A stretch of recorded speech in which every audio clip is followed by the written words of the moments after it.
teman. Jadi ya nggak masalah sih bagi saya, hanya memang kompetensinya melampaui yang diinginkan tuh. Bahkan sampai di penilaian, coba lihat di situ. Penilaian tuh, kunci jawabannya juga ada tuh, tadi itu. Artinya kita penilaian aja kita belum bahas kan, karena penilaian nanti ada penilaian yang objective test, subjective test, lalu ada authentic assessment atau penilaian nyata. Seperti itu. Nah, yang dibuat Adi ini bukan authentic assessment, ya. Penilaian dalam bentuk esai atau subjective test. Kita juga nanti, udah coba sampai ke pengembangan bahan ajarnya tuh. Coba lihat tuh, sampai bawah. Profesional kayak profesional Ya, banget. makanya, entah ini buat sendiri, saya sih berharap buat sendiri lah ya. Artinya kan dari awal dia memang topiknya tentang wudhu kan, gitu. Ini proses nih. Saya tetap mengevaluasi masing-masing teman bahwa nanti mau nggak mau wajib ini, bisa nggak bisa harus bisa dalam menyusun RPP. Nah, hari ini kita akan membahas tentang silabus. Apa sih kaitannya silabus dengan RPP? Oke ya, itu sekilas sedikit tentang tugas minggu lalu pada pertemuan keempat. Sekarang kan pertemuan kelima ya, mengganti dari kuliah yang hari Rabu libur. Ya, sungguh luar biasa saya mengapresiasi bagi teman-teman yang memang membuatnya sampai ke tabulasi saintifik gitu, kemudian penilaian ya, kemudian sampai ke lampiran-lampiran pengembangan bahan ajarnya, karena memang saya beri contohnya seperti itu. Saya apresiasi bagi teman-teman yang sudah membuatnya seperti itu. Hari ini tugasnya ada 2, satu minggu efektif, dan yang keduanya adalah promes. Nanti promes protokol seperti apa, kita dengarkan dulu Nur Aini ya yang akan menjelaskan, lalu ada diskusi beberapa teman yang akan menyampaikan hal-hal barangkali kurang dimengerti penjelasan Nur Aini, boleh kita diskusikan. Namun sebelumnya Salman silakan, siapa yang Anda tunjuk untuk merotak. Mari sama-sama kita membaca basmalah untuk memulai kuliah hari ini. Bismillahirrahmanirrahim. Silakan Salman menunjuk siapa untuk merotak 10 ayat dari 3 surat yang dipilih. Ya baik, makasih Ibu. Dimohon saudari Nur Aini boleh untuk tilawah. Iya, sebentar dulu ya ngambil Ya baik, Al-Quran. baik.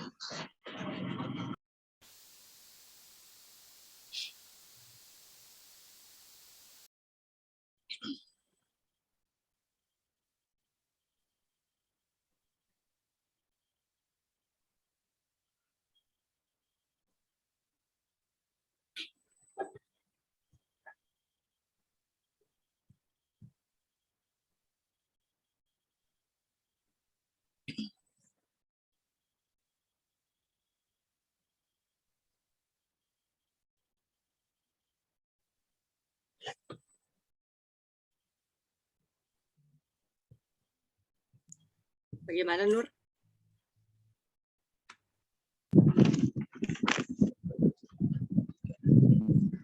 Halo. Iya jelas. Ya. A'udzu billahi minasyaitonir rajim. Bismillahirrahmanirrahim. Tabarakalladzi biyadihil mulku wa huwa ala kulli syai'in qadir. Alladzi khalaqal mauta wal hayata liyabluwakum ayyukum ahsanu amala wa huwal azizul ghafur. Alladzi khalaqa sab'a samawati tibaqa ma tara fi khalqir rahmani min tafawut farji'il basara hal tara min futur summa rji'il basara karrataini yanqalib ilaikal basaru khasi'an wa huwa hasir Walaqad zayyana as-samaa'a ad-dunya bimasabiha waja'alnaha rujuman lisyayatini wa a'tadna lahum 'adzabat sa'ir. Walilladzina kafaru bi rabbihim 'adzabu jahannam wa bi'sal masir. Idza ulqu fiha sami'u laha syahiqan wa hiya tafur. Takadu tamayyazu minal ghaiz. Kullama ulqiya fiha faujun sa'alahum khazanatuha alam ya'tikum nadhir. Qalu bala qad ja'ana nadhir fakadzabna wa qulna ma nazzalallahu min syai'in in antum illa fi dhalalin kabir.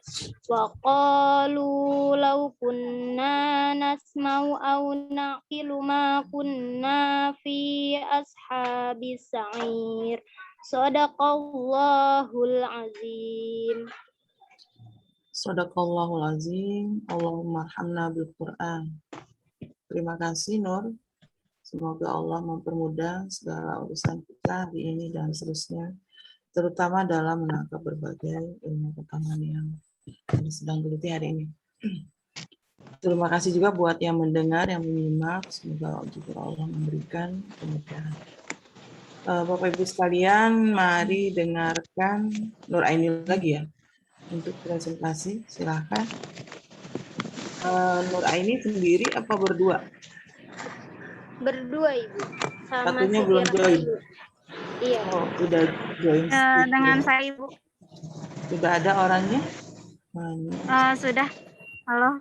Oke. Siti Rahayu. Iya. Siti Rahayu dulu.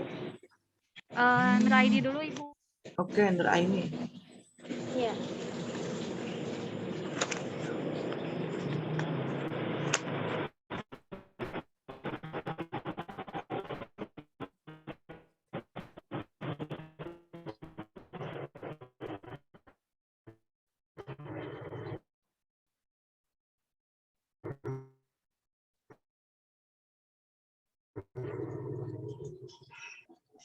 Ya. Assalamualaikum warahmatullahi wabarakatuh.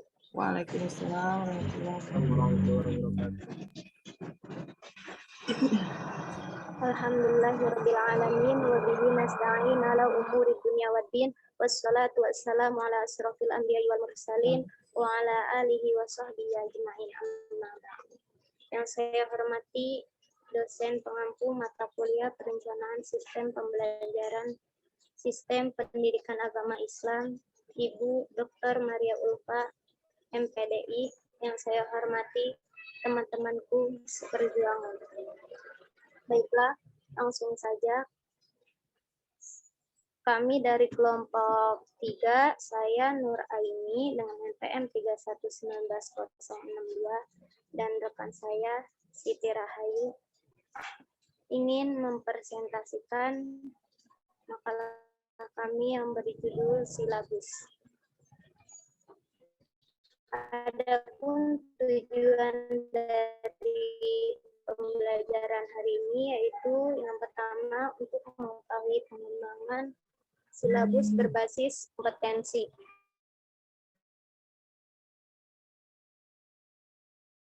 Yang kedua untuk mengetahui manfaat silabus, yang ketiga untuk mengetahui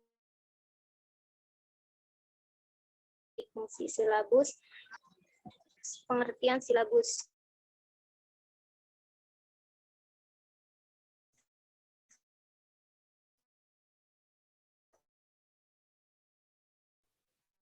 Secara umum, besar tingkat istilah silabus digunakan untuk menyebut suatu produk pengembangan kurikulum yang berupa penjabaran lebih lanjut dari standar kompetensi dasar yang ingin dicapai dan pokok-pokok serta uraian materi yang perlu dipelajari siswa dalam rangka mencapai standar kompetensi dan kompetensi dasar.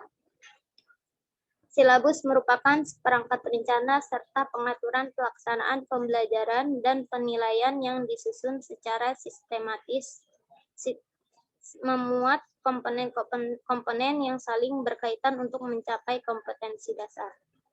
Jadi, silabus adalah rencana pembelajaran pada suatu dan atau kelompok mata pelajaran atau tema tertentu yang mencangkup standar kompetensi dasar, materi kelompok atau pembelajaran. Silabus merupakan penjabaran kompetensi dan kompetensi dasar ke dalam materi pokok atau pembelajaran, kegiatan pembelajaran, dan indikator pencapaian kompetensi untuk penilaian.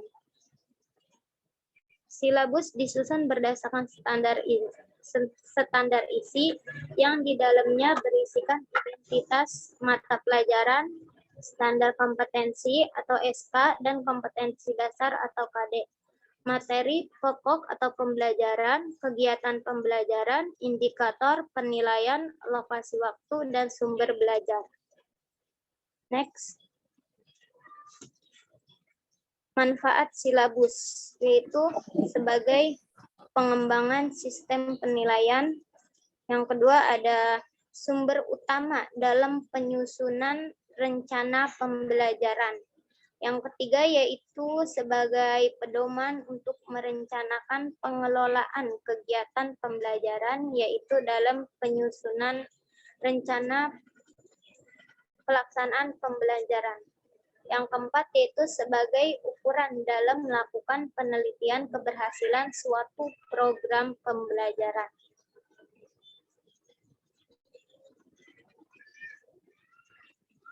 Fungsi silabus yaitu sebagai pedoman dalam pembelajaran seperti yang pertama, pembuatan rencana pelaksanaan pembelajaran, baik secara klasikal, kelompok kecil maupun pembelajaran secara individual. Yang kedua yaitu penyusunan materi ajar. Yang ketiga, pengembangan sistem penilaian berbasis kompetensi. Selanjutnya, prinsip pengembangan silabus. Yang pertama ada prinsip pengembangan silabus yaitu ilmiah. Maksudnya ini keseluruhan materi dan kegiatan yang menjadi muatan dalam silabus harus benar dan dapat dipertanggungjawabkan secara keilmuan. Yang kedua yaitu ada relevan. Maksudnya kedalaman, tingkat kesukaran atau urutan penyajian materi dalam silabus harus disesuaikan dengan tingkat perkembangan fisik, intelektual, sosial, emosional, dan spiritual peserta didik. Yang artinya relevan dalam peserta didik, makanya seorang guru sudah seharusnya mempelajari tentang psikolog perkembangan anak. Karena akan menyesuaikan bagaimana tingkatan anak umur sekian sampai sekian. Perubahan apa, seperti apa, sehingga nanti dalam penyusunan atau pengembangan silabus itu akan mudah memahami kebutuhan dari peserta didik. Yang ketiga yaitu sistematis, maksudnya komponen-komponen silabus saling berhubungan secara fungsional dalam mencapai kompetensi. Saling berhubungan dan saling menguatkan, jangan sampai bertolak belakang sehingga mencapai kompetensi yang sesuai. Yang keempat yaitu ada konsisten. Adanya hubungan yang konsisten, tidak berubah-ubah antara kompetensi dasar, indikator, materi pembelajaran, kegiatan pembelajaran, sumber belajar, serta teknik dan instrumen penilaian. Yang kelima ada memadai. Cakupan indikator, materi pelajaran, kegiatan pembelajaran, sumber belajar, dan sistem penilaian cukup untuk menunjang pencapaian kompetensi dasar. Yang keenam ada aktual dan kontekstual, yaitu cakupan indikator materi pokok, pengalaman belajar, sumber belajar, dan sistem penilaian memperhatikan perkembangan ilmu, teknologi, dan seni mutakhir dalam kehidupan nyata dan peristiwa yang terjadi. Yang ketujuh yaitu fleksibel. Artinya keseluruhan komponen silabus dapat mengakomodasi keragaman peserta didik, pendidik, serta dinamika perubahan yang terjadi di sekolah dan kebutuhan masyarakat. Fleksibilitas silabus ini memungkinkan pengembangan dan penyesuaian silabus dengan kondisi dan kebutuhan masyarakat. Yang terakhir yaitu menyeluruh. Maksudnya komponen silabus mencakup keseluruhan ranah kompetensi baik pengetahuan kognitif, sikap, afektif, maupun praktik psikomotor.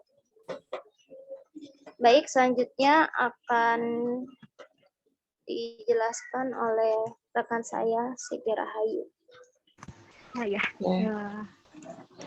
Assalamualaikum warahmatullahi wabarakatuh. Waalaikumsalam warahmatullahi wabarakatuh. Mohon maaf, minta tolong di share screen untuk. Iya, baunya enak. Keluar gulung. Jajan dulu nggak?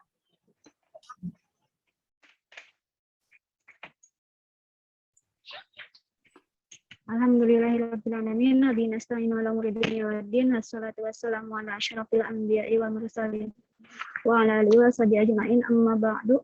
Qala rabbi shrah li sadri wa yassir li amri wahlul 'uqdatam min lisani yafqahu qawli. Perkenalkan, kami dari kelompok 3, yaitu dengan saya sendiri Siti Rahayu, dan tadi Nuraini sudah menjelaskan. Baik, di sini saya akan menjelaskan tentang keterlibatan silabus.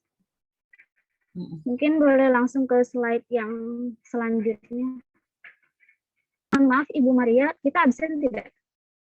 Iya, udah dibuka e-learning. Boleh dibuka. Coba satu orang yang nggak presentasi absen juga ada nggak? Bisa akses nggak? Lanjut, Siti Rahayu.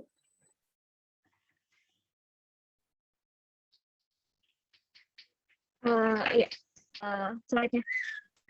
Itu tadi Nuraini. Nah, itu juga tadi Nuraini. Ini, saya bagian yang bawahnya lagi. Maaf, share screen-nya. Nah, yang paling bawah kedua. Baik, langsung saja ke tahap perencanaan ya. Di sini ada tahap-tahap pengembangan silabus. Yang pertama yaitu tahap perencanaan. Betul nggak Ibu? Ya. Tadi kamu nyebutnya pelibatan dalam penyusunan silabus ya? Iya. Mana dia? Apa? Tapi termasuk sih Bu di situnya. Enggak. File berapa? PPT yang keberapa tuh? Ini, Ibu. Slide keberapa? Ini slide-nya sudah ada. Oke. Tahap-tahap pengembangan silabus itu termasuk ke di dalam perbaikan. Silakan teruskan. Tahap-tahap pengembangan silabus. Yang pertama yaitu tahap perencanaan. Tahap perencanaan ini yaitu tim yang ditugaskan untuk menyusun silabus terlebih dahulu perlu mengumpulkan informasi dan mempersiapkan kepustakaan atau referensi yang sesuai untuk mengembangkan silabus.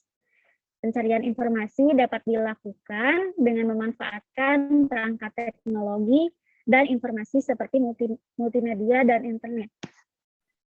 Untuk yang kedua yaitu pelaksanaan. Dalam melaksanakan penyusunan silabus, penyusun silabus perlu memahami semua perangkat yang berhubungan dengan penyusunan silabus, seperti standar isi yang berhubungan dengan mata pelajaran yang bersangkutan dan kurikulum tingkat satuan pendidikan. Yang ketiga yaitu perbaikan. Bidang silabus perlu dikaji ulang sebelum digunakan dalam kegiatan pelajaran. Pengkajian dapat melibatkan para spesialis kurikulum, ahli mata pelajaran, ahli didaktik atau metodik, ahli penilaian, psikolog, guru atau instruktur, kepala sekolah, pengawas, staf profesional Dinas Pendidikan, perwakilan orang tua siswa dan siswa itu sendiri. Yang keempat yaitu pemantapan. Masukan dari pengkajian ulang dapat dijadikan bahan pertimbangan untuk memperbaiki buram awal. Apabila telah memenuhi kriteria rancangan, silabus dapat segera disampaikan kepada Kepala Dinas Pendidikan dan pihak-pihak yang berkepentingan lainnya. Sedangkan yang kelima, penilaian silabus. Penilaian silabus perlu dilakukan secara berkala dengan menggunakan model-model penilaian kurikulum. Ya, di slide selanjutnya. Adapun komponen dari silabus. Silabus memuat sekurang-kurangnya komponen sebagai berikut ini, yaitu identitas silabus. Mengisi identitas silabus. Identitas terdiri dari nama sekolah, kelas, mata pelajaran, dan semester. Identitas silabus ditulis di atas matriks silabus. Yang kedua yaitu menuliskan standar kompetensi. Standar kompetensi adalah kualifikasi kemampuan peserta didik yang menggambarkan penguasaan pengetahuan, sikap, dan keterampilan yang diharapkan dicapai pada mata pelajaran tertentu. Yang ketiga yaitu menuliskan kompetensi dasar. Kompetensi dasar merupakan sejumlah kemampuan minimal yang harus dimiliki peserta didik dalam rangka menguasai SK mata pelajaran tertentu. Kompetensi dasar dipilih dari yang tercantum dalam standar isi. Sebelum menentukan atau memilih kompetensi dasar, penyusun terlebih dahulu mengkaji standar kompetensi dan kompetensi dasar mata pelajaran dengan memperhatikan hal-hal. Yang pertama yaitu urutan berdasarkan hierarki konsep disiplin ilmu atau tingkat kesulitan kompetensi dasar. Yang kedua, keterkaitan antara standar kompetensi dan kompetensi dasar dalam mata pelajaran. Dan yang ketiga yaitu keterkaitan standar kompetensi dan kompetensi dasar antar mata pelajaran. Yang keempat yaitu mengidentifikasi materi pokok pembelajaran. Dalam mengidentifikasi materi pokok pelajaran harus dipertimbangkan, yaitu relevansi materi pokok dengan SK dan KD. Yang kedua, tingkat perkembangan fisik, intelektual, emosional, sosial, dan spiritual peserta didik. Yang ketiga itu kebermanfaatan bagi peserta didik, struktural keilmuan, kedalaman dan keluasan materi, relevansi dengan kebutuhan peserta didik dan tuntutan lingkungan, maupun alokasi waktu. Yang kelima yaitu mengembangkan kegiatan pembelajaran. Kegiatan pembelajaran dirancang untuk memberikan pengalaman belajar yang melibatkan proses mental dan fisik melalui interaksi antar peserta didik. Kegiatan pembelajaran yang dimaksud dapat terwujud melalui penggunaan pendekatan pembelajaran yang bervariasi dan berpusat pada peserta didik. Kegiatan berpusat pada peserta didik. Kegiatan pembelajaran memuat kecakapan hidup yang perlu dikuasai peserta didik. Yang keenam yaitu merumuskan indikator. Untuk mengembangkan instrumen penilaian, terlebih dahulu diperhatikan indikatornya. Oleh karena itu, di dalam penentuan indikator perlu diperhatikan kriteria-kriterianya. Yang pertama itu sesuai dengan tingkat perkembangan siswa. Yang kedua berkaitan dengan standar kompetensi dan kompetensi dasar. Yang ketiga itu memperhatikan aspek manfaat dalam kehidupan sehari-hari atau life skills. Yang keempat harus dapat menunjukkan pencapaian hasil belajar siswa secara utuh, dari mulai kognitif, afektif maupun psikomotorik. Yang kelima yaitu memperhatikan sumber-sumber belajar yang relevan. Dapat diukur atau dapat dikuantifikasikan atau dapat diamati. Dan yang terakhir itu menggunakan kata kerja operasional. Yang ketujuh yaitu penilaian. Penilaian pencapaian kompetensi dasar peserta didik dilakukan berdasarkan indikator. Di dalam kegiatan penilaian, ini terdapat 3 komponen. Yang pertama yaitu teknik penilaian, bentuk instrumen, dan contoh instrumen. Yang adapun alokasi waktu dan sumber belajar. Alokasi waktu adalah jumlah waktu yang dibutuhkan untuk pencapaian suatu kompetensi dasar tertentu dengan memperhatikan minggu efektif per semester, alokasi waktu mata pelajaran, dan jumlah kompetensi per semester. Dan yang terakhir yaitu menentukan sumber belajar. Sumber belajar merupakan segala sesuatu yang diperlukan dalam kegiatan pembelajaran, yang dapat berupa buku teks, media cetak, media elektronik, narasumber, lingkungan, alam sekitar, dan sebagainya. Nah, baik, hanya itu saja yang bisa saya sampaikan. Pada teman-teman yang bertanya, silakan. Oke, Siti dan Nur, terima kasih. Anda nggak memberi contoh dalam bentuk matriks kah? Silabus yang dikembangkan selama 1 semester Promes, selama 1 tahun Prota, ada buat seperti gitu matriksnya? Belum, Ibu. Belum ya, nggak buat ya. Belum, Ibu. Tapi belum. di Iya. file e-learning saya di pertemuan ke-5 sudah dibuat. Oke, nanti kita melengkapi dalam forum diskusi saja. Baik, Ibu. Baik, silakan. Ada yang ingin mendiskusikan? Oke. Ada yang ingin mendiskusikan?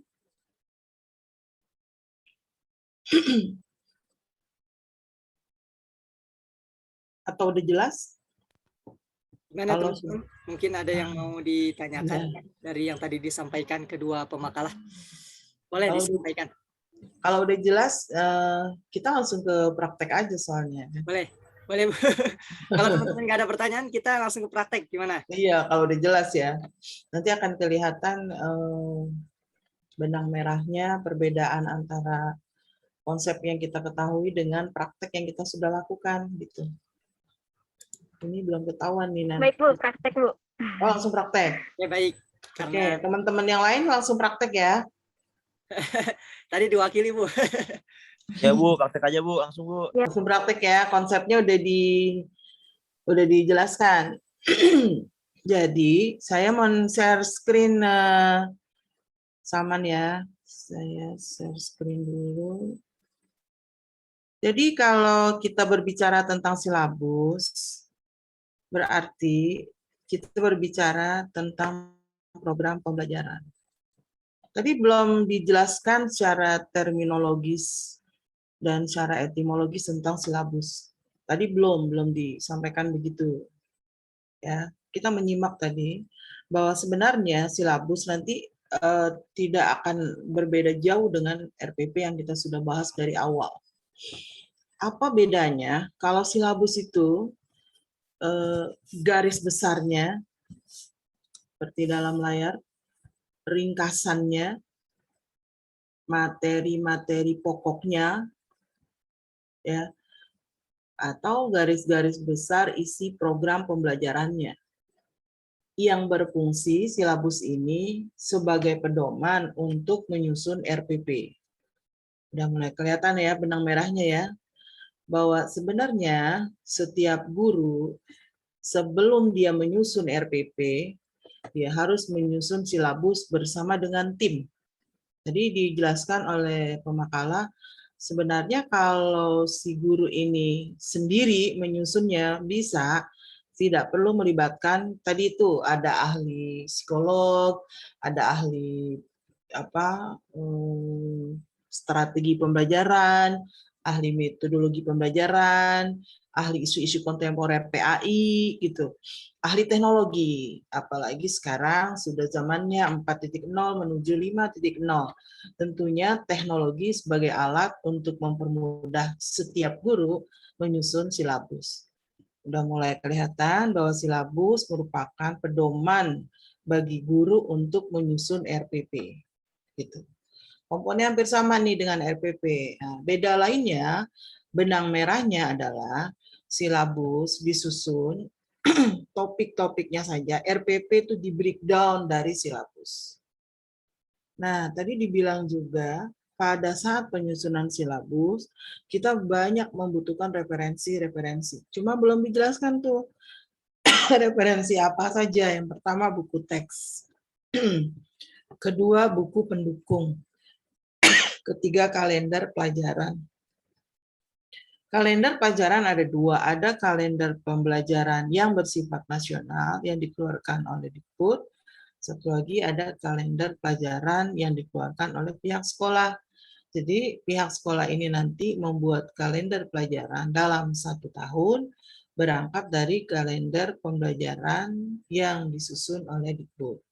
Ini bagi teman-teman yang sudah menjadi guru, udah menjadi makanan sehari-hari ya dari kita semua nih yang sudah jadi guru tentunya nggak akan repot. Nah, tinggal nanti menyesuaikan apa perbedaannya. Silabus yang disusun dalam 1 semester namanya prosem atau promes. Silabus yang disusun dalam 1 tahun namanya prota. Ya, jadi program pembelajaran disebut silabus. Kalau kita susunnya 1 semester disebut dengan promes atau prosem. Kalau kita menyusunnya 1 tahun, namanya prota. Apa Ibu? Prosem, program semester. Program apa maksudnya? Program pembelajaran. Itu seperti yang nomor 2. Prota, program tahunan. Bagaimana memulainya saat kita ingin menyusun silabus? Yang pertama adalah yang harus kita lakukan ketika kita ingin menyusun silabus, melihat kalender akademiknya dulu. Ini secara konseptual udah tadi ya. Yang pertama menelaah kalender pendidikan. Tadi udah dijelaskan bahwa kalender pendidikan ada 2, ada yang dari Kemendikbud, ada yang dari sekolah. Dari sekolah berarti kepala sekolah bersama tim, wakil-wakilnya, dan staf-stafnya untuk menyusun kalender pendidikan. Bagaimana cara menyusun kalender pendidikan dan akhirnya nanti akan menjadi landasan dalam penyusunan silabus. Yang pertama adalah kita mulai dengan penghitungan minggu efektif 1 tahun. Terlihat di layar ya. Nanti ini latihannya ini. Minggu efektif 1 tahun sebagai dasar untuk kita menyusun silabus. Bapak Ibu sekalian, pada saat kita kuliah PPG, kita ketahui bahwa maksimal kita mengajar dalam 1 tahun itu 38. Nah, ini lihat tuh. Nomor 3 ya. Halo? Iya Bu, iya jelas. Oh, iya. Kirain sedang apa gitu, sedang menyimak rupanya. Nomor 3 lihat.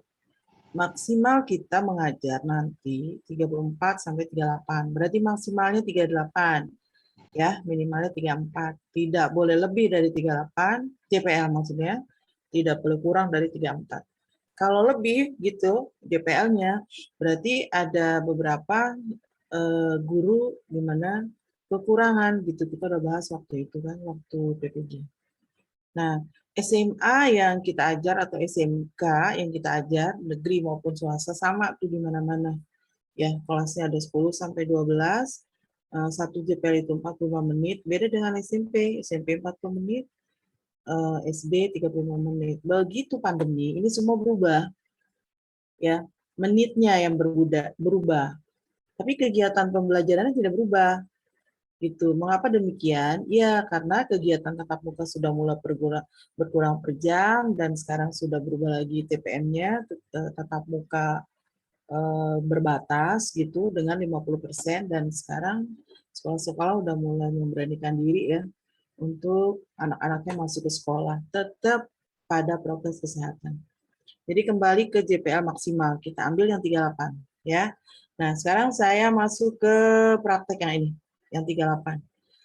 Karena dia 1 tahunnya 38, kita ambil bagi 2 aja langsung, jadi 19. Coba lihat total di bawah itu, jumlahnya 19. Jumlah 19 maksudnya jumlah minggu efektif. Bagaimana cara menghitung minggu efektif dalam 1 tahun? Ini penghitungan berguna untuk menentukan nanti silabus yang berapa kalinya, berapa topiknya dalam 1 tahun. Ya, tapi nanti kita latihannya 1 semester aja. Ya, karena nanti 1 tahun kan akan panjang ya menjadi 12 bulan. Kita bagi 2, 1 tahun itu kita mulai tahun ajaran Juli, ya kalau dibagi 2 dalam 12 berarti Juli Desember. Sering disebutnya Juldes, Juli Desember, Juldes, Juli Desember. Itu semester 1 atau ganjil. Nah, begitu semester 2 genap, maka bunyinya adalah Janjun, Januari Juni. Kita latihan sekarang yang semester ganjil saja atau semester 1. Tinggal lihat bulan Juli ada berapa minggu dalam bulan Juli itu. Saya tulis di sini 5. Katakan 2021 Anda mau menggunakannya ya. Bulan Juli dalam kalender itu ada 5 minggu. 5 minggu. Tapi karena kita harus menghitung minggu efektif dalam 1 tahun, ini kan baru 6 bulan, maka kita harus menguranginya jumlah minggu yang tidak efektif. Kenapa tidak efektif? Coba lihat. Ada keterangannya tuh di sini paling kanan. Keterangannya adalah kalau tahun ajaran baru itu kan nggak 1 Juli mulainya, ya kan? Minggu kedua. Nah berarti minggu kedua ini ada apa nih? Oh libur akhir tahun. Karena ternyata gitu ya. Katakan maksudnya tanggal 15 Juli nggak pernah ada tuh tanggal 1 Juli maksudnya gitu, nggak ada. Belum pernah terjadi. Belum pernah. Kenapa begitu ya? Harusnya kan 1 Juli gitu kan. Oh, masih pengen libur mungkin. Karena ini kita harus kembali ke kalender pendidikan yang dikeluarkan oleh Dinas Pendidikan. Kemudian turun menjadi kalender pembelajaran yang kita susun dari sekolah masing-masing. Jadilah minggu efektif hanya 2. Nih, kolom ketiga ini. Hanya 2. Dari 5. 3-nya apa? Minggu pertama libur akhir tahun, minggu kedua libur akhir tahun. Ya kan? Begitu masuk nggak langsung belajar kan? Tapi MPLS dulu. Apa Ibu MPLS? Masa pengenalan lingkungan sekolah. Artinya masa orientasi, masa adaptasi. Bagi siapa? Bagi anak yang baru masuk kan? Jadi kalau SMA dia kelas 10. Lalu kelas 11-nya dan 12-nya ngapain? Dia jadi panitia. Gitu, jadi penggembira. Itu euforianya tinggi tuh tahun ini gitu. Nah, sekarang karena pandemi dan secara virtual dia melakukan orientasi, pengenalan lingkungan sekolah dilakukan secara virtual. Jadi, bulan Juli untuk penghitungan minggu efektif hanya 2. Kita ingin menemukan sampai 19 kan di bawah tadi Anda yang nerusin. Ada pertanyaan di sini? Anda yang nerusin di bawah nih. That's it. Anda yang nerusin di sini. Tuh, sampai 19. Nanti pertanyaannya, Bu boleh nggak 20? Boleh, berarti genapnya 18. Boleh nggak Bu 21? Boleh, berarti genapnya 17 gitu. Kenapa begitu? Karena kan udah dibilang tadi maksimalnya 38, nggak boleh lebih gitu. Nah, ada alasan tentunya. Kenapa diganjil 20 ya, kemudian sisanya 18 digenap. Berarti ada alasan di mana di keterangan itu nanti. Jadi sangat bergantung pada komunikasi dengan tim. Tadi disebutkan oleh pemakalah, ya timnya siapa di situ? Ada kepala sekolah, wakil kepala sekolah bidang kurikulum, ya ada ahli-ahli yang menentukan, ya kan, yang dilibatkan. Jangan lupa loh, kalau kita melibatkan ahli kita harus bayar dia. Itu berbayar lagi-lagi. Cari aja ahlinya di seputaran guru. Makanya melibatkan GMP, musyawarah guru mata pelajaran. Musyawarah guru mata pelajaran ini kalau dalam satu sekolah ini ada beberapa expert yang kita butuhkan tidak tercover dalam satu sekolah. Kita boleh bergabung ya, berafiliasi dengan MGMP, musyawarah guru mata pelajaran. Kalau enggak, oh gengsi dong kita, misalkan gitu. Loh, emang yakin kita secara teknologi kita bisa, strategi belajar kita bisa, metodologi kekinian kita bisa, kan banyak hal yang perlu kita kembangkan, terutama isu-isu kontemporer. Contoh gini, guru PAI itu kan harus serba bisa ya, kita udah sering bahas itu, harus serba bisa gitu. Murotal, ngaji Al-Quran harus bisa, musik harus bisa, dia harus punya banyak kelebihan guru PAI itu. Kalau guru MIPA, ya udah MIPA ngajarnya, tapi kan guru PAI itu selain dia mentransfer pengetahuan, dia juga harus membentuk akhlak. Di mana akhlak, cara apa, strategi apa, kalau akhlak itu bisa dibangun. Bagaimana cara membangun karakter? Yang kalau pengetahuan gampang saja membangunnya kan, kita bisa membuat anak cerdas, tapi belum tentu kita bisa membuat anak punya sikap yang berubah dari hari ke hari, bulan ke bulan, sampai akhirnya kita menemukan kompetensi anak itu karena kita memang mencontohkan dan mengajarkannya. Tentunya membutuhkan banyak ahli di dalamnya yang harus kita libatkan. Tadi sudah dijelaskan siapa aja yang terlibat di dalam pengembangan silabus ini. Baik 1 semester yang disebut dengan promes maupun 1 tahun yang disebut rota, yang diawali dengan menentukan minggu efektif seperti dalam layar ini. Agustus sampai Desember Anda yang meneruskan, ini acuannya, Anda mau rewrite boleh, mau ganti apa keterangannya gitu, terserah Anda buat sebaik mungkin. Bu, saya nggak mau ganjil, mau genap, silakan. Berarti Romawinya di sini jangan 1, ya kan? Romawinya harus 2. Berarti bulannya jangan Juli, berarti bulannya Januari kan? Jun, Januari, Februari, sampai terus ini selesainya Juni. Yang jelas Anda udah tahu nanti begitu kita menjadi guru, bahkan sebelum jadi guru ya, pada saat TPL2 Anda diminta untuk menyusun promes dan prota. Lakukanlah dengan menghitung dulu minggu efektif, dan nanti begitu jumlah dalam 1 tahun, dia maksimal 38 CPL. Ada pertanyaan?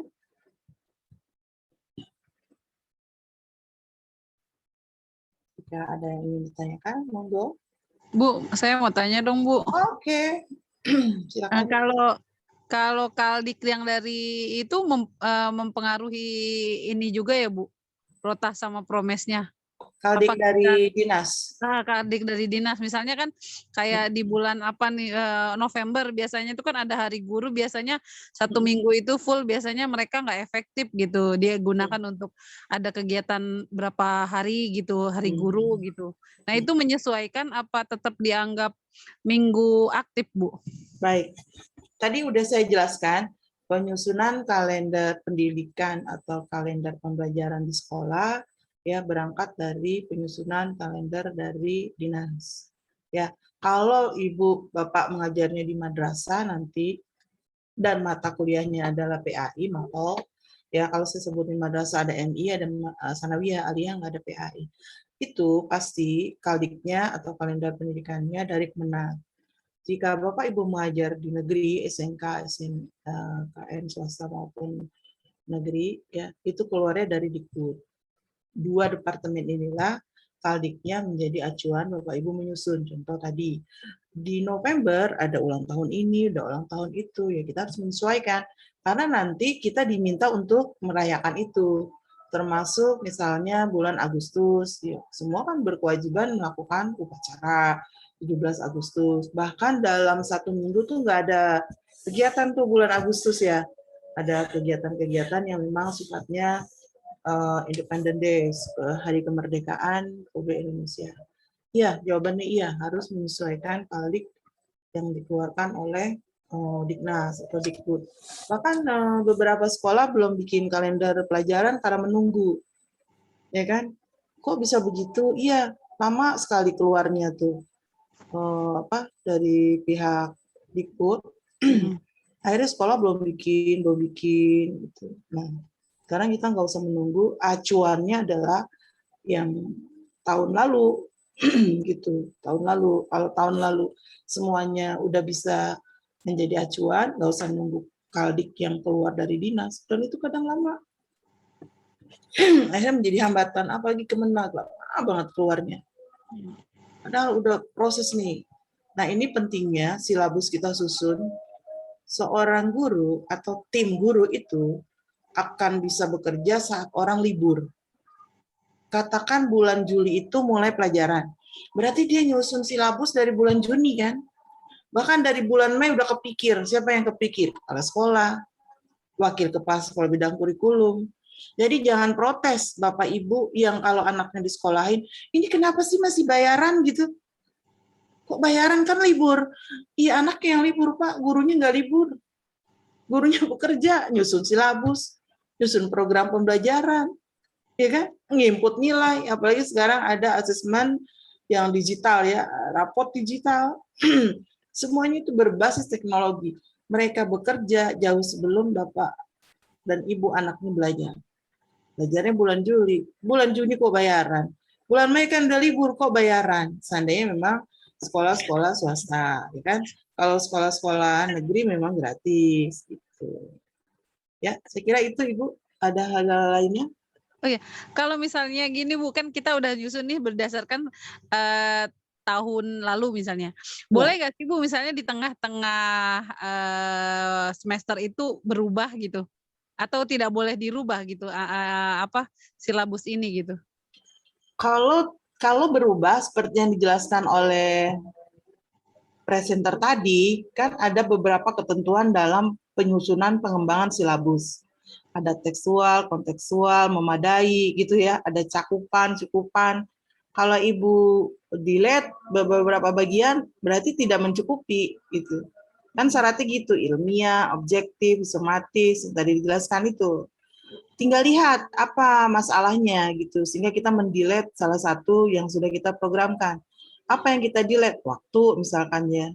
Kemudian kita delete, kayaknya ini topik ini nggak penting deh ini. Jadi kan silabus itu topik kan, materi-materi inti kayaknya udah nggak penting deh ini, udah nggak zaman banget nih. Tapi kok di buku teks ada gitu. Nah itu disusun di awal. Tidak mengubah yang Ibu udah susun. Karena ini kan akan dikirim. Ini kan akan dikirim ke Dinas Pendidikan. Nanti dipentingkan juga silabus ini, baik Promes maupun Prota, pada monitoring dan evaluasi yang dilakukan oleh pengawas. Gitu.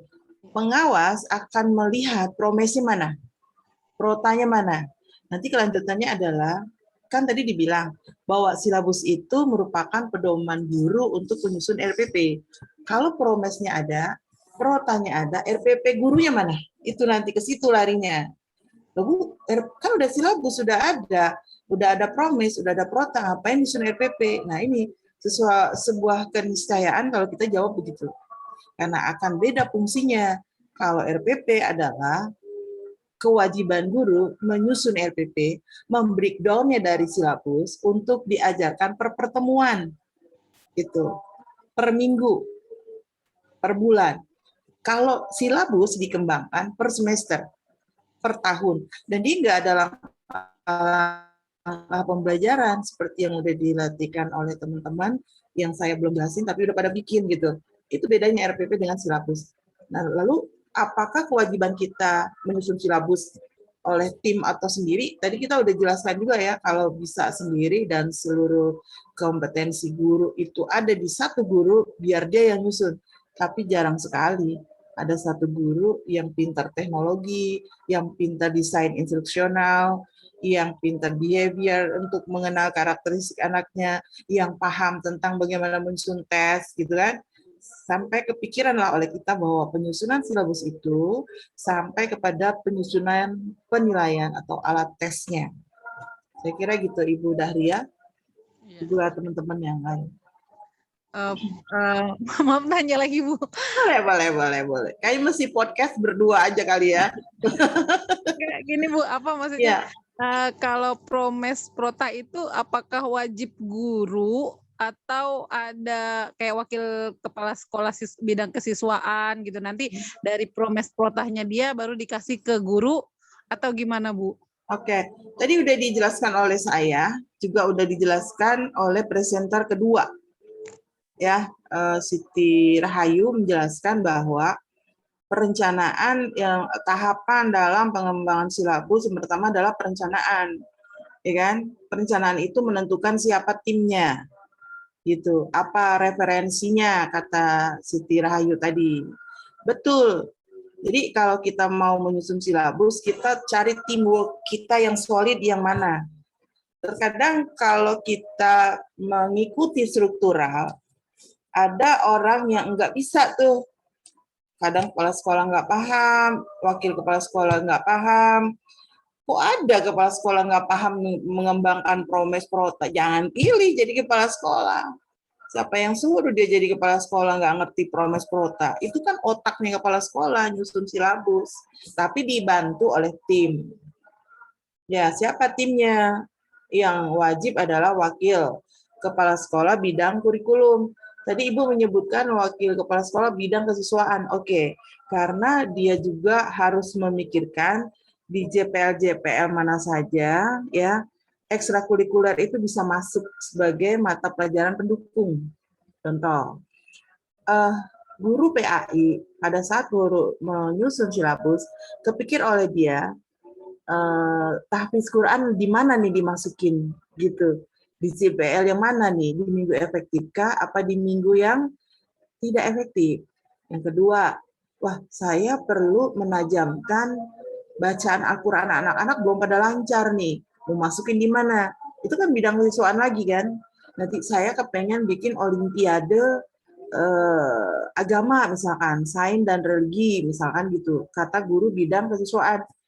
Buatlah tim yang akan menyusun silabus itu selama 1 tahun yang disebut dengan prota tadi. Kenapa sih itu harus dilibatkan? Supaya nanti begitu di perjalanan kita udah matok nih gitu loh. Kita udah membuat programnya nih dalam 1 tahun. Karena nanti sampai kepada penghitungan pembiayaan, apalagi swasta ya. Apalagi swasta nih, udah luar biasa nih swasta. Makanya banyak banget tuh pungutan-pungutan di perjalanan. Swasta lagi-lagi tuh. Pungutan di perjalanan misalkan ada lomba ini, di cover oleh guru, di cover oleh siswa hanya 70%, umpama begitu. Ya, berarti anak harus ya patungan, saweran gitu. Nah, dengan saweran begitulah kemudian kita akan bisa melaksanakan apa yang kita sudah programkan setahun maupun 1 semester. Kok bisa ada panah-panah gitu? Ada yang Main-mainannya siapa itu? Main-mainannya Pak Naga ya? Pak Naga nih main-mainannya nih. Gitu ya, Bu? Ada lagi, Bu? Iya, Bu. Ya, Makasih kalau banyak. Ibu bertanya tuh berarti yang lain juga bisa paham. Makanya pertanyaan itu membuka pengetahuan. Al-ilmu miftahuha bis-su'al, nggak apa-apa. Enakan Soalnya begini, kalau langsung di praktek.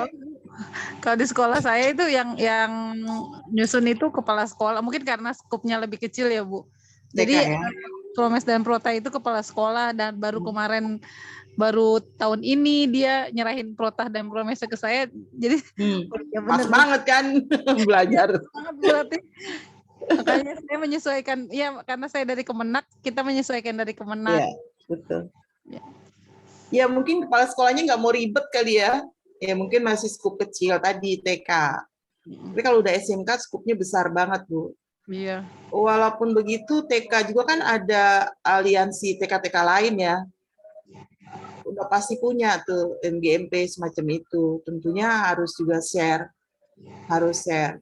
Jadi kita kalau sendiri kita merasa paling bisa. Ya, belum tentu begitu kita keluar out of the box gitu, ternyata ada yang lebih bisa dari saya kan gitu. Disitulah pentingnya kita berguyup gitu. Disitunya kolektivitas jam'iyah itu akan banyak melahirkan ide-ide baru dan kita nggak boleh underestimate ya, menganggap rendah di sekeliling kita. Nah, karena profesi kita guru, ya sesuaikanlah kompetensi kita, mulai merencanakan, melaksanakan, menilai, lalu merevisi. Silabus salah satunya adalah yang kita lakukan dalam 1 semester atau 1 tahun. Salah ya kita revisi lagi, kita ulang lagi siklusnya, di perencanaan lagi. Seterusnya begitu putarannya. Kita bisa tahu berhasil enggaknya silabus yang kita buat dari mana? Dari setahun berjalan, makanya ada raker di setiap awal tahun ya. Kan ada rapat kerja tuh. Nah, disitulah, kemarin kita susun ini ternyata kurang ya waktunya gitu-gitu. Ya udah kita revisi lagi tahun besok terus begitu. Pasti akan banyak pengembangan, pasti akan banyak perubahan. Makanya judul materi kuliah hari ini adalah pengembangan silabus. Ada lagi yang bertanya? Bu mau nanya, Bu. Boleh. Bu mau nanya, Bu. Iya, silakan. Bu Adi. itu mohon maaf, Bu, saya coret Bu, salah, Bu. Ya? Coret ke panah, Bu. Oh, Kepencet, Bu, tadi, Bu. enggak apa-apa. Ya, ini saya mau nanya, Bu. Ini Boleh. tadi maksudnya yang lanjutin 19 apa, Bu? Tadi. Oh, ini yang bawah. Tadi kan Ibu nyuruh lanjutin 19. Maksudnya apa, Bu? Saya belum Saya paham ulang tadi. nih. Ada yang mau jelasin bantu saya? Monika. Itu Monika? bukannya itu ya Bu yang JPL-nya maksimal Nah, boleh. Tuh ada yang 38. bantu tuh, Ibu Dahria. Jumlah JPL itu dalam 1 tahun 38. Oke? JPL itu apa, Bu? Apa? JPL itu Kamu baru gabung sih ya, nggak apa-apa. Nih, saya ke Jam bawah. pelajaran. Baru gabung nih. Itu panahnya dibuang dong. Saya gimana cara buangnya? caranya gimana, Bu? Saya belum tahu. Makanya- Tahu. Kamu Ini- main-mainin sih, main pencet-pencet yang nggak penting dipencet, jangan dipencet-pencet. Oke lah. Please stop share screen-nya dulu Ibu, maaf. Nanti Oke. bisa lagi. Ini nih tangannya iseng nih. Saya ulang berarti ya. Ya, ditampilkan lagi langsung. Bisa. Oke. Iseng sih, iseng berhadiah kan? Nih. Kirain bisa langsung di Anda ya, nggak bisa ya? Oke, udah terlihat di layar kan? Jelas. Nah, batalin. Ini di dan teman-teman lainnya. Kamu lihat nomor 3. Adi, Iya, Bu, lihat, Bu. nomor 3 bawah. 34 sampai 38. 34 ini artinya jumlah jam pelajaran minimal. Maksimalnya 38. Ini ilmu atau informasi yang pernah kita dapat waktu PPG.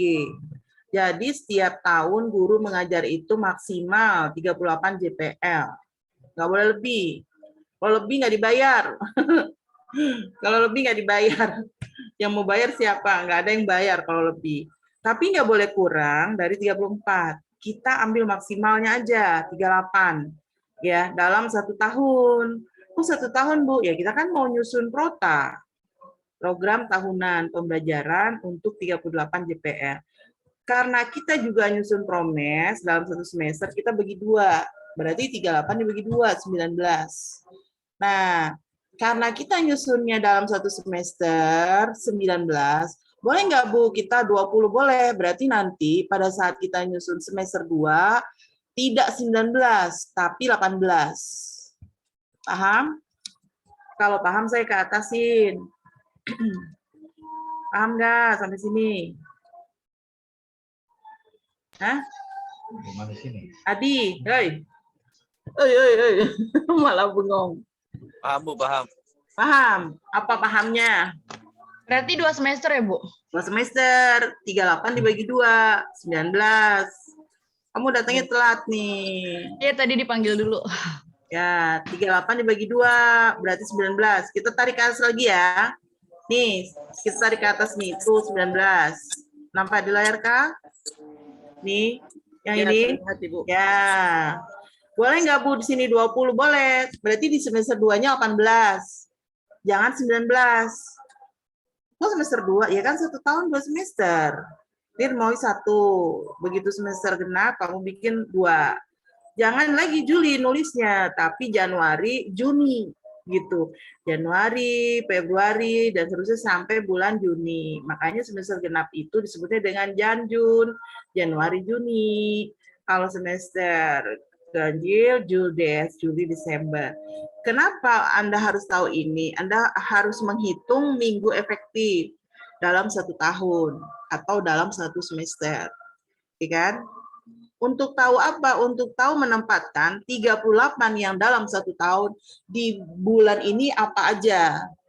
Di bulan ini apa aja gitu. Nanti akan jelas nih tampilannya. Untung ada yang nanya ya, Di. Nih, kita lihat di bawah nih. Tampak di layarmu. Nah, nanti akan ke sini larinya. Oke? Oke enggak? Bulan Juli yang tadi dibilang ada 5 bulan, nih kursor saya lihat. Iya kan? 1, 2, 3, nih bulan 1, bulan kedua, bulan ketiga kan kosong kan? Karena kita mau menghitung JPL-nya. Ini kosong nih, 1, 2, 3 kosong. Berarti kita isi minggu keempat, minggu kelima. Apa topiknya? Tadi kan dibilang silabus itu topik-topik inti. Ya kan? Masukin ke sini. Ini contoh nih, toharo, wudu, ini contoh. Berarti bahan untuk bisa menginput silabus dalam 1 semester yang disebut promes atau prosen adalah buku teks.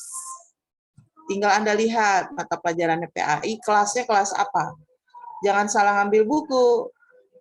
gitu. Kelasnya kelas 12 berarti buku PAI kelas 12. Susunlah ke sini sampai bawah.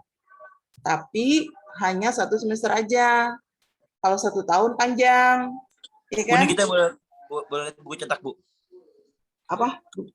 Boleh. Susunnya kita ngeliat buku cetak, Bu. Buku teks. Iya, buku Ya, cetak tuh. untuk buku tahu tebal. materinya. Iya. Kan materinya dari Paham. situ. Ya kan? Dari buku teks. Ya, dari silab. Ini kan kita mau merencanakan menyusun materi-materi selama 1 tahun. Prota, selama 1 semester promes. Apa saja ya topiknya? Anda nanti bisa menambah. Nah, ini dia pentingnya berkelompok, berkumpul. Kayaknya buku teks ini nih udah nggak up to date deh materi ini. Ya udah masukin ke situ topik lain, tapi yang masih berhubungan. Boleh, itu kebebasan satuan pendidikan untuk merancang itu, mendesain itu. Tetap dimusyawarahkan dengan pihak kepala sekolah. Itu ya dari mana 19 munculnya kok bisa 19 gitu. Ini nanti yang Anda harus teruskan. Jadi ada 2 file. File pertama yang atas tadi, minggu efektif, teruskan sampai Desember. Ya. File kedua adalah ini. Contoh format semester. Ini jadinya. Nah, saya udah kirim ke, ini saya stop share dulu. Saya udah kirim ke PJ Salman materinya tentang ini. Nih. Sudah di-share, Bu, ke teman-teman. Oh, udah di-share. Oke, terima kasih. Kalau udah di-share, Anda tinggal bisa menirukan mana ya tadi? Nah, ini. Mohon izin, Salman, share screen saya nampak di layar kah? Jelas, Ibu, jelas. Oke. Kalau iya, Anda udah punya ini contoh ya, artinya sudah ada yang membuat seperti ini. Nah, minggu efektif yang tadi udah ditanyakan oleh Adi, apa topiknya, masukin ke sini. Nah, dia 2 kali 45 JPL. Tinggal tandain sini 4, 5. Nah, terus kok bulan Agustus ada bulan ke-1? Iya dong, bulan Agustus kan udah mulai belajar.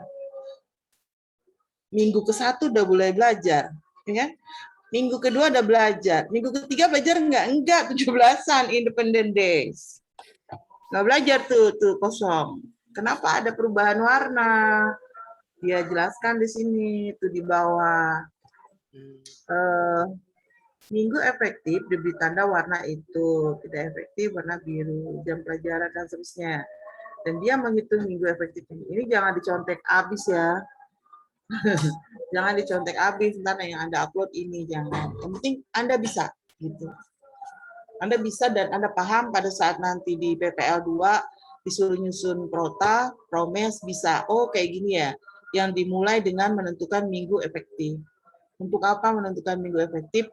Untuk tahu jumlah JPL dalam 1 semester atau jumlah JPL dalam 1 tahun. Yang 38 1 tahun, kalau semester tinggal dibagi 2, mau 20 18 atau mau 19 19. Kalau dia malah di sini nyusunnya 16. Tuh. Minggu efektifnya 16. Nah, kurang lagi kan?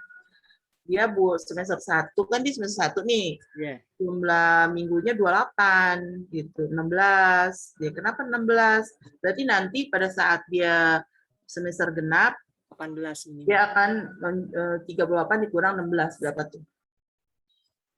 22 JPL-nya atau minggu efektifnya 22. 22 ada apa tuh kok bisa 16? Berarti padatnya jumlah minggu efektif dan nanti jumlah JPL ada di semester genap. Semester 1 kenapa banyak libur? Tuh Juli libur. Agustus Independent Days. Tadi malah Ibu Dahria nambahin November itu ada peringatan Hari Guru. Tuh yang di bawah. Belum lagi Desember ngawinin kepala sekolahnya. Udah gitu liburnya ketua yayasan libur lagi. Akhirnya banyak libur, jumlahnya tinggal 16. Anda mengkreasikan aja yang penting paham ya. bahwa kita menyusun minggu efektif untuk memudahkan jumlah JPL yang ada di dalam Promes atau Prota. Begitu Adi? Bu, 1 minggu 2 JPL ya berarti. 1 minggu 2 JPL. Gimana pertanyaannya Putri? 1 minggu kan dapat 1 hari PAI, pelajaran PAI. Iya, Itu 2 JPL. 2 JPL ya Bu? Iya. Kalau kita mengajar di SMK, 1 minggu itu kita cuma sekali ketemu dengan anak. Di SMK.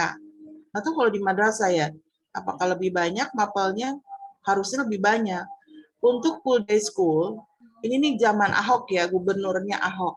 Waktu sekarang kan kita setiap pendidikan itu kan udah otonom ya, udah berdasarkan peraturan otonomi daerah berimplikasi pada otonomisasi pendidikan, di mana pemerintah setempat bisa mengatur segala penyelenggaraan pendidikan, salah satunya gubernur masing-masing daerah. Nah, zaman Ahok, agama itu dikurangin JPL-nya. Dulu seminggu bisa 2 kali, gitu. Sekarang sekali. Yang sekali, kalau ada satu kebijakan dari pimpinan, dia buat 3 JPL. 3 dikali 45. Tinggal lihat nanti sekolah mana yang 3 JPL. Kalau 3 JPL, Anda sekali mengajar jumlahnya berapa tuh? 45 dikali 3, hampir 2 jam lebih ya. 15 menit. Iya. Bagaimana Anda mengemas nanti di dalam RPP, Anda mengajar 2 jam lebih. Nah, perhatikan tuh. Bagi guru pemula, yang kalau kita pernah buat matriksnya, itu kan pengalamannya baru sedikit, kompetensinya sedikit, gitu. Ya harus banyak belajar dengan guru-guru yang pengalaman. Gimana ya mengemas RPP, sehingga nanti begitu kita ngajar, 2 jam tuh terasa, ya cukuplah, memadai gitu. Ada cakupan, ada cukupan, dan ujungnya adalah cakepan. Gitu. Itu ya Putri. Iya, makasih Bu. Buat yang lain juga. Pak Naga nggak nanya? Paham Pak Naga? Paham kelihatannya ya. Maaf Ibu, mau nanya Ibu. Oke, silakan. Salma. Kalau sekiranya kita parameternya ke 38 ini, bagi 19-19. Kemudian di akhir nanti 1 minggu terakhir kita jadikan cadangan gitu Bu. Nggak ada materi. Kayak contoh, kalau dilihat di kampus kan, ini kita pertemuan 7 ada off class gitu ya, contoh gitu. Oh iya. Kelas juga sebagai mungkin ada pertemuan yang belum terselesaikan, akhirnya diganti gitu. Itu bagaimana Bu? Boleh nggak? Nah, kalau di sekolah tidak berlaku begitu off class. Tidak di sekolah. Beda memang dengan higher education ya, pendidikan tinggi atau setaraf dengan perguruan tinggi. Dia itu tatap muka dalam RPS, penyebutannya aja bukan RPP, tapi RPS. Dia nggak mengenal prota. Kampus hanya mengenal prosem. Semester nyebutnya, makanya RPS, rencana pembelajaran semester. Jadi katanya Salman menjadi dosen nih, jadi bisa mengcompare.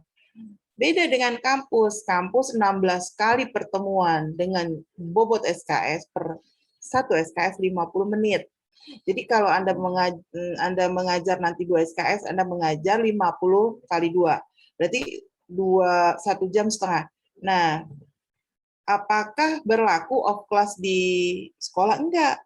Mereka ada intrakurikuler, ada kokurikuler, ada ekstrakurikuler di sekolah itu.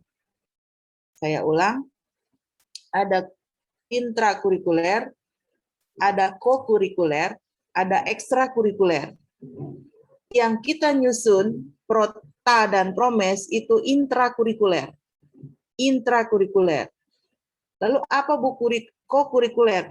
Kalau pada saat pembelajaran berlangsung, jamnya kurang. Berarti ditambahkan jamnya di luar yang kita udah susun di dalam Prota dan Promes, CPL-nya. Makanya kan suka tuh ada les, itu kokurikuler tuh. Guru matematika nggak tercapai kompetensinya. Guru PAI nggak tercapai kompetensinya. Butuh waktu. Tidak bisa dimasukkan di dalam Prota Promes, CPL-nya. Harus ngambil program yang kokurikuler. Ada satu lagi ekstrakurikuler, yaitu kegiatan pendukung seluruh mata pelajaran yang ada di sekolah itu. Jadi kalau ada anak yang passionnya agama, tarik tuh, pinter dakwah gitu ya, pinter retorika, hafiz Quran, Anda tuh bidangnya semua. Ya, pinter khat, bisa sarhil Quran. Wah, hebat sekali nih. Guru agama tadi yang saya bilang punya banyak fungsi, makanya disebut dengan multifungsi. Tapi ada juga orang yang nggak passionnya di agama, tapi di logika matematikal, ya udah urusannya guru matematika, mendukung segala kegiatan-kegiatan ekstra yang sifatnya nanti olimpiade matematika. Saya kira gitu. Jadi tidak ada hubungannya dengan off class yang di kampus, dengan off class yang ada di sekolah. Di sekolah malah kekurangan jam terus ya, nggak ada off class. Kenapa ada off class? Mahasiswa suruh belajar sendiri gitu.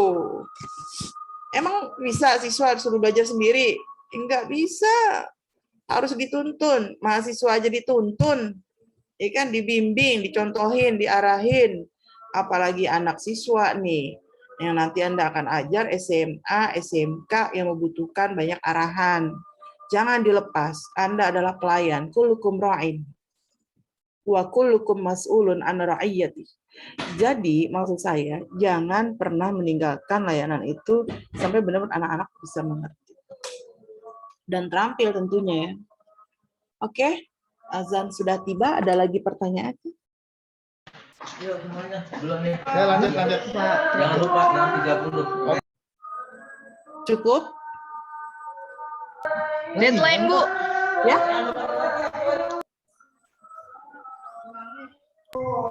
Siapa? Putri Novianti kenapa? Deadline-nya, Bu. Sampai hari Rabu ya, Bu. Oh iya, oke. Hilang, Pak. Deadline-nya saya ganti dulu. Hari apa maunya? Rabu, Bu. Rabu. Sekarang hari apa? Besok, Bu. Tidak, weekend nggak mau diganggu. Tadi kenapa tadi tiba-tiba Rabu ya, kata- sampai Rabu. Kan banyak tuh seputar. Rabu tanggal berapa sih? Masya Allah. Ya udah ntar saya cek. Lagi banyak tugas, Bu. Boleh syukur. Sampai 27. Oh, nggak ada. 27, Bu. tanggal 7 bulan 10. 11. Tanggal 2. Oke, nanti Tanggal saya- 27. tanggal 27 bulan 10 jam 12 malam. Jam 11. Oke. Demikian karena sudah azan memanggil. Bagi teman-teman yang sekiranya masih banyak belum paham, bisa saling berdiskusi dan saya juga membuka layanan di email atau nanti dibahas minggu pertemuan berikut, minggu terakhir yang ke-6 ya. Kalau bisa minggu yang ke-6 juga ada praktek kayak gini, jadi jangan konsep aja gitu, dengan terminologis doang atau itu doang, tapi tetap ada prakteknya. Demikian, mari sama-sama kita tutup dengan membaca doa kafaratul majlis. Subhanallahumma wa bihamdika asyhadu an la ilaha illa anta astaghfiruka wa atubu ilaik. Alhamdulillah rabbil alamin. Assalamualaikum warahmatullahi wabarakatuh. Waalaikumsalam warahmatullahi wabarakatuh. Masih, Bu. Terima kasih, Bu. Oke. Udah 11. Sehat-sehat selalu, Ibu.